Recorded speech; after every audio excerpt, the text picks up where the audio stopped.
What's going on, YouTube? It's NoChainzz, and I'm back for another commentary, and this is another episode of my Milwaukee Bucks MyGm here in NBA 2K14 for the PS4.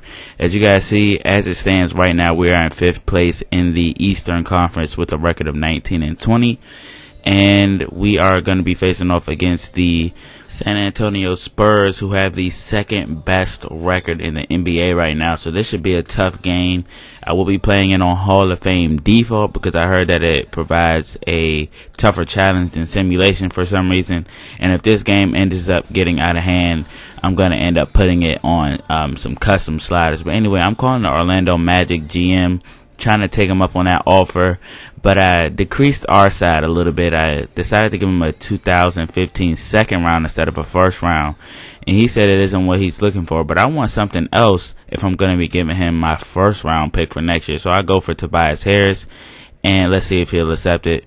He actually says no, and don't bother calling him again because he will not answer. But I'm like, wait, I'm going to blow up your phone. You're going to have to get a restraining order against me if you want me to stop calling you. But he does not answer. I want to get this trade done, but it seems like I ruined it.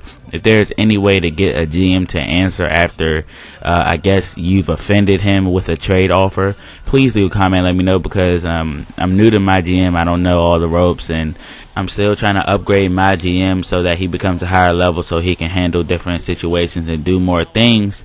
But anyway, we're getting ready to face off against the San Antonio Spurs. This should be a tough game. Oh, it's a tough team to play against.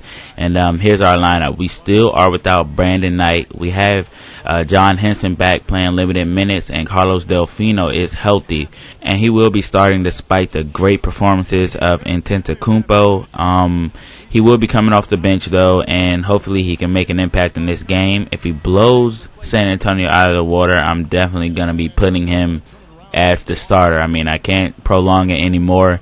He's young. I still want to bring him along slowly, but if he performs like he did in the last episode, he will be the starter. And you see Ramon Sessions getting the slam right there. He plays solid, but we always miss Brandon Knight. He's so great, you know, off the dribble, and has a great crossover, which creates penetration opportunities for him. And like I said, we always miss him, but Ramon Sessions isn't that much worse. But then you see a great facilitation effort by Tony Parker there, getting Thiago Splitter open in the paint. But look at the great pass by Ramon Sessions behind the back, mid-air, out of the shot, and gets it to Ilyasova. And this is a trade value game. You know, Ilyasova's on the block. We're trying to get him out of here. Him along with Pachulia.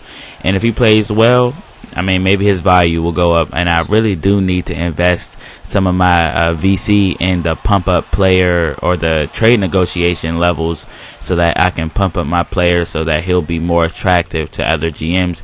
And I'm working on that. You guys see John Henson playing hurt, getting the block, and then it's going to be saved. And look at OJ Mayo throwing it off the backboard to himself, and we'll slam the ball. And that was meant to go to Antetokounmpo, but hey, OJ Mayo wanted to do it himself. I really wanted to get a alley-oop to Giannis, but it didn't work out that way. But here we're running a play for Giannis.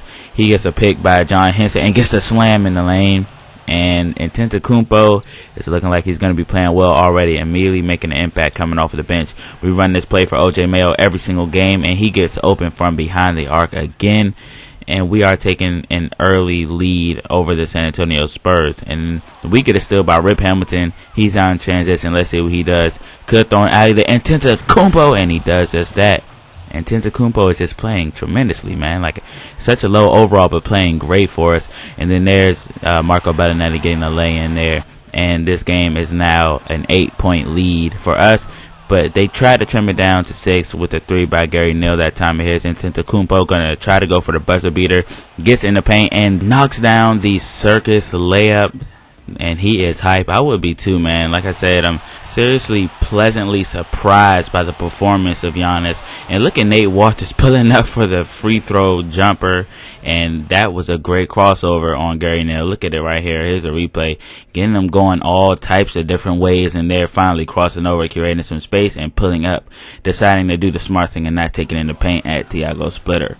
But we are holding a 12-point lead. There's Danny Green getting the wraparound jump shot right there. So we still lead by 12. OJ Mayo is playing well. They get another 3 by Danny Green. And they are using that 3 ball to get back into this game. And we're using the 3 ball to take them out of it. as OJ Mayo increases the lead right back up to 10. So we lead by 10. Here's Kawhi Leonard going to step back and hit that 3. Like I said, they're using that 3 to get back into this game. And now they have decreased it to only 4 points. Here's Giannis, shifty move in the inside and gets the lay-in to go. So that was a nice effort by him there. So here's Tony Parker, almost blocked by Giannis, but we'll get the buzzer beater to go. So Tony Parker and Giannis trade buzzer beaters, but here is Doris Burke standing by with Coach Larry Drew. Gentlemen, I'm here with Coach Larry Drew. Pretty impressive play out there, Coach. How are you able to take control early and then maintain it? Well, we've been playing at a really good pace. We got it off to a good start very early. It's important that we dictate the rhythm of this game. I thought we've done a good job with that. We've had some breakdowns here and there, but for the most part, we've controlled it. Coach, thank you. Guys, the faster the better for this group.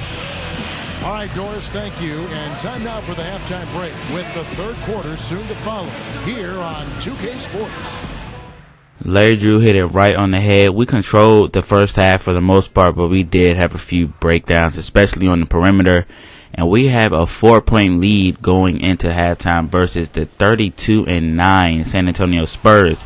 And Larry Sanders has not really played well the last few games, and that's why we've dropped to below 500. As you guys see, OJ Mayo gets the nice runner to go in, but Larry Sanders is a big part of our offense and defense, and he hasn't really showed up on the boards much, nor has he made a sufficient contribution offensively, but we've been able to make up for it. But there's his defense that I was talking about. He does get a few blocks every game, but as far as rebounding, he's not that good, so hopefully he can change that versus Tiago Splitter. There he is with another block, but it will be rebounded by Danny Green. I almost forgot his name there. Danny Green, and he will hit the 3.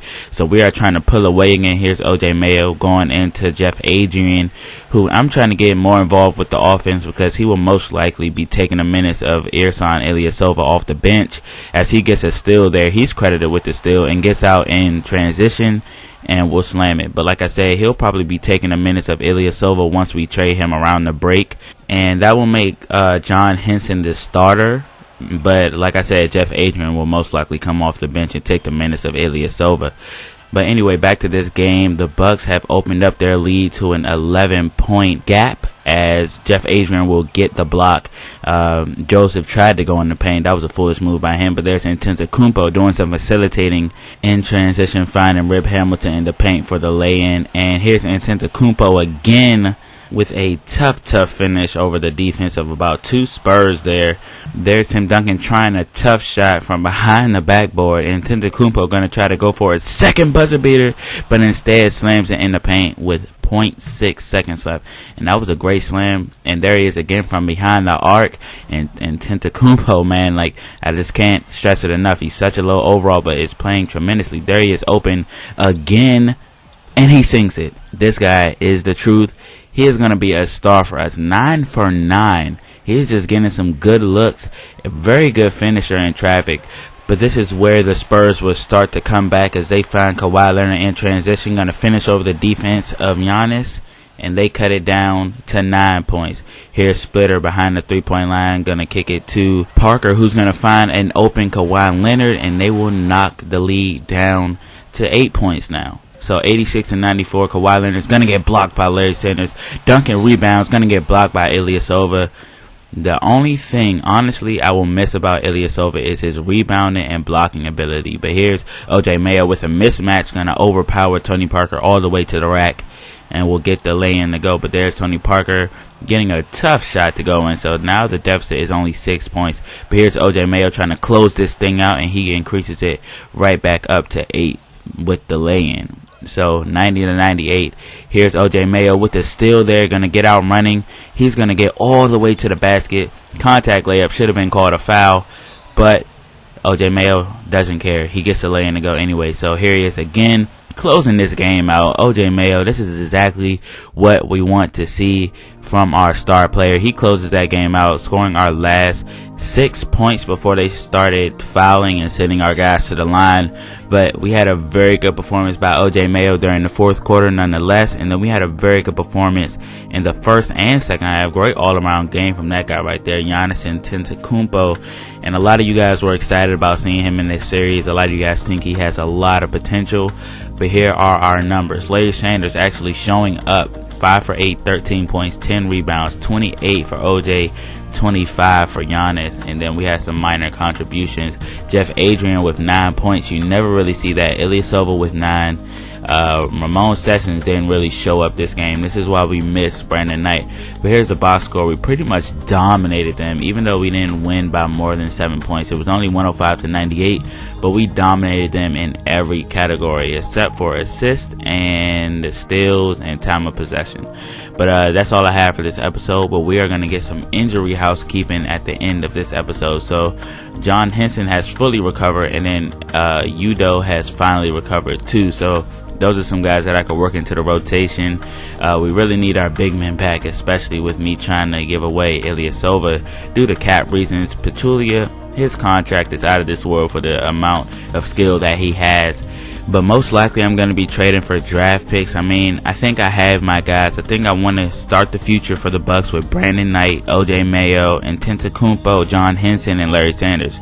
I do think I could bring in a young power forward or another point guard in the draft because Ramon Sessions is in the last year of his contract and isn't playing too well as of late anyway. But here I am calling the Magic GM once again, but he's not answering. He's not going for it. But I hope you guys enjoyed this episode. Leave a like to let me know that you guys want to see it, and I'll see you guys in the next one. Later.